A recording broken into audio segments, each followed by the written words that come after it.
আল কোরাইশি রাহিমাহুল্লাহ তাআলা আল্লাহ তার কবর বেহেশতি নূর দিয়ে ভরপুর করে দিন। বলুন আমিন, বলুন আমিন। তৎসহ হুজুর কিবলার রুহানি নেক দোয়া আল্লাহ আমাদের নসিবে কবুল করুন। বলুন আমিন। অতঃপর জামিয়া রহমানিয়াতে খতমে বুখারীর অনুষ্ঠানে এসেছিলেন মুহাদ্দিস মাওলানা কারামত আলী সাহেব হুজুর, নাব্বার আল্লাহু মারকাদাহু। বলুন আমিন। ওনার রুহানি নেক দোয়া আমাদের নসিবে আল্লাহ মঞ্জুর করুন। উনি সেবারে আমার যতদূর মনে পড়ে জামিয়ার এই বারান্দাটায় খতমে বুখারী হয়েছিল। আপনারা অনেকেই ছিলেন, একদম প্রথম দিকের গল্প বলছি আমি। তো উনি সেখানে মুফতি সাহেবকে পীর বলে ঘোষণা দিয়েছিলেন। মুফতি সাহেবকে পীর বলে ঘোষণা দিয়েছেন ফুরফুরা শরীফের ছোট হুজুর কেবলা রহমতুল্লাহ আলাইহির সুযোগ্য আওলাদ পীরজাদা আসেম বিল্লাহ সিদ্দিকী আল কোরাইশি বারাকাল্লাহু ফি হায়াতিহি। বলুন আমিন। মুফতি সাহেবকে পীর বলে ঘোষণা দিয়েছেন পীরজাদা শাহিমুদ্দিন সিদ্দিকী আল কোরাইশি হুজুর কেবলা বারাকাল্লাহু ফি হায়াতিহি। বলুন আমিন। মুফতি সাহেবকে পীর বলে ঘোষণা দিয়েছেন মৌলানা ভাই আবদুল্লাহ জোবায়ের সাহেব। আমরা কখনো আমার মুখ থেকে শুনেছেন আমি পীর বলে মুফতি সাহেবকে ঘোষণা দিয়েছি? কোনো অনুষ্ঠানে, কোনো ওয়াজের মজলিসে, কোনো ডায়েটসে, কোনো স্টেজে কোথাও ঘোষণা দিয়েছি? দেয়নি। আজ আমরা আনুষ্ঠানিকভাবে একটা ঘোষণা দেব। আপনারা কি একমত?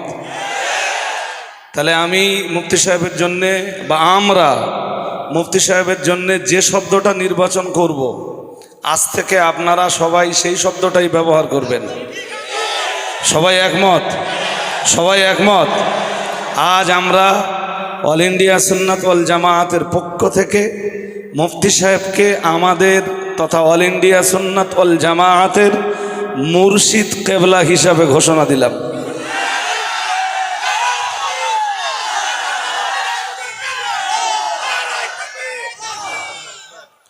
দ্বিতীয় ঘোষণা, আপনারা অনেক কষ্ট করে আজকে এসছেন।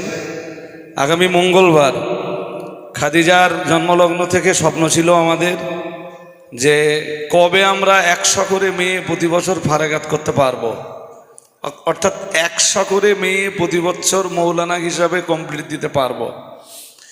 এই প্রথম বছর আমাদের সেই স্বপ্ন পূরণ হতে চলেছে।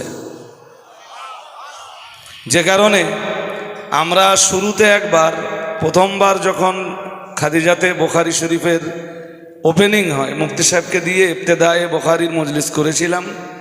আর এবছরে আমরা আমাদের স্বপ্ন পূরণ হওয়ার কারণে ইবতেদায়ে বুখারীর মজলিস করতে যাচ্ছি আগামী মঙ্গলবার সকাল 10টা থেকে বেলা 2টা পর্যন্ত।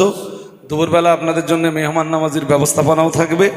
আপনাদের সবাইকে দাওয়াত দিচ্ছি, মেহরবানি করে দাওয়াতটা কবুল করবেন। একটু আওয়াজ দিতে হবে এবার। নারায়ে তাকবীর।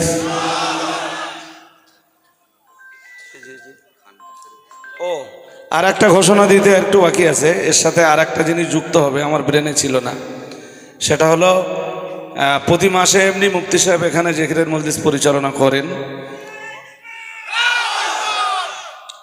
আর আনুষ্ঠানিকভাবে হুজুর মাঘ মাসে কত তারিখে আছে জানেন? 10 তারিখ। মাঘ মাসের 10 তারিখে বাদ মাগরিব, টাইমটা বাদ মাগরিব। আপনাদের সবাইকে দাওয়াত দিচ্ছি, আসবার চেষ্টা করবেন মাঘ মাসের 10 তারিখ। তারপরে তো আবার 1, 2, 3 জামিয়া রহমানিয়ার ইসালে সওয়াব অনুষ্ঠিত হবে। বলুন ইনশাআল্লাহ। আসবেন তো সবাই নাকি? ইনশাআল্লাহ। তো জামিয়ার ইসালে সওয়াব পেরিয়ে যাবার পরে একটা নির্দিষ্ট ডেট হবে। সেই ডেটে প্রতি মাসেই জামিয়া রহমানিয়াতে এইভাবে এরকম আনুষ্ঠানিকভাবে জিকিরের মজলিস হবে।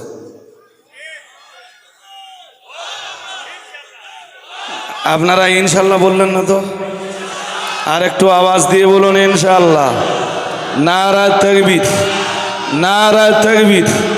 মুফতি সাহেব হুজুর কেবলা আমাদের সকলের মুর্শিদ কেবলা। বলুন জিন্দাবাদ, বলুন জিন্দাবাদ।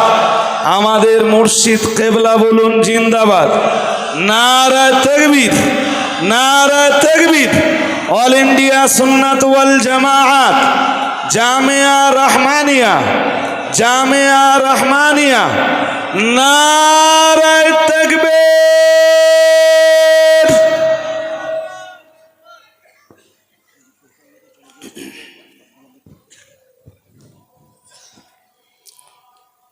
আসসালাম।